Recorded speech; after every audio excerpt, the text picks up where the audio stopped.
5 kriteria mati syahid menurut Rasulullah SAW terkena wabah hingga tenggelam.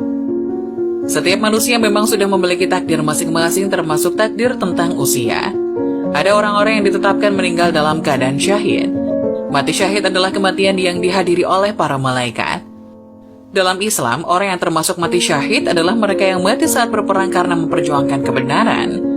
Ternyata mati syahid bukan hanya bisa diraih oleh orang-orang yang meninggal saat berperang saja. Dikutip dari buku Kemuliaan Mati Syahid karya Dr. Ali Syariati, Rasulullah SAW bersabda, ada 5 kematian yang tergolong mati syahid. Dari Abu Hurairah, Rasulullah SAW bertanya kepada sahabatnya, siapakah orang yang mati syahid di antara kalian? Mereka menjawab, orang yang gugur di medan perang itulah syahid ya Rasulullah.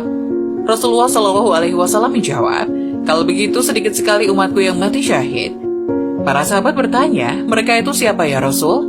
Rasulullah SAW menjawab, orang yang gugur di medan perang itu syahid. Orang yang mati di jalan Allah bukan karena perang juga syahid.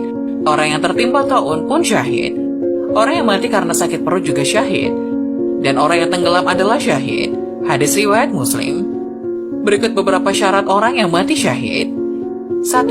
Orang yang ikut berperang. Gelar mati syahid diperoleh oleh orang-orang yang ikut berperang di jalan Allah Subhanahu wa Ta'ala lalu meninggal di medan perang. Orang-orang yang mati di medan perang memiliki kemuliaan yang tinggi. Jenazahnya pun dapat dikuburkan tanpa harus disolatkan atau dimandikan terlebih dahulu. Dari Jabir bin Abdullah radhiyallahu anhuma bahwa Nabi SAW bersabda, terkait jenazah korban perang Uhud, jangan kalian mandikan mereka karena setiap luka atau darah akan mengeluarkan bau harum minyak mis pada hari kiamat. Hadis riwayat Ahmad 14.189 dan dinilai sahih oleh Syuaib Al-Arnaud. 2. Orang yang mati di jalan Allah. Orang-orang yang meninggal akibat perjuangan membela Islam atau lebih dikenal dengan jihad juga termasuk sebagai mati syahid. Mereka tetap wajib dimandikan, dikafani, disolatkan, dan dimakamkan. Orang-orang yang termasuk golongan ini antara lain meninggal saat menuntut ilmu, meninggal karena kecelakaan di perjalanan dakwah, atau orang yang wafat ketika sedang di dalam agenda dakwah. 3. Orang-orang yang terkena wabah. Orang yang terkena wabah juga sama dengan orang yang meninggal di jalan Allah. Meskipun bukan karena perang, mereka dianggap mati syahid. Mereka termasuk sebagai mati syahid akhirat, sementara jenazahnya ditangani sebagaimana umumnya jenazah umat muslim, yakni dimandikan, disolatkan sebelum dimakamkan. 4. Orang yang meninggal karena sakit perut. Orang-orang yang meninggal karena sakit perut juga termasuk golongan orang yang mati syahid. Dalam kitab Fathul Bari terdapat bab obat sakit perut dan terdapat hadis Abu Hurairah dari Nabi SAW. Beliau bersabda, barang siapa yang mati karena ada penyakit dalam perut maka ia syahid. Hadis riwayat Muslim.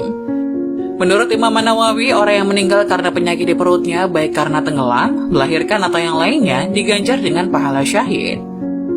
5. Orang yang mati karena tenggelam. Dilansir dari laman muhammadiyah.org, orang-orang yang meninggal karena tenggelam juga masuk dalam golongan yang mati syahid. Ketika seseorang mengalami tenggelam, orang tersebut kemungkinan akan mengalami sakit tak tertahankan dan penderitaan sebelum meninggal. Orang yang meninggal karena tenggelam di air tergolong mati syahid. Jika jenazah ditemukan, maka harus dimakamkan sesuai syariat Islam, yakni dengan dimandikan, dikafani, dan disolatkan. Itulah 5 orang yang termasuk dalam golongan mati syahid. Meskipun demikian, ada beberapa syarat yang bisa menjadikan orang ini tergolong mati syahid, yakni harus dalam keadaan beriman, berada di jalan Allah Subhanahu wa Ta'ala, dan tidak diperbudak oleh siapapun, baik secara rohani maupun jasmani.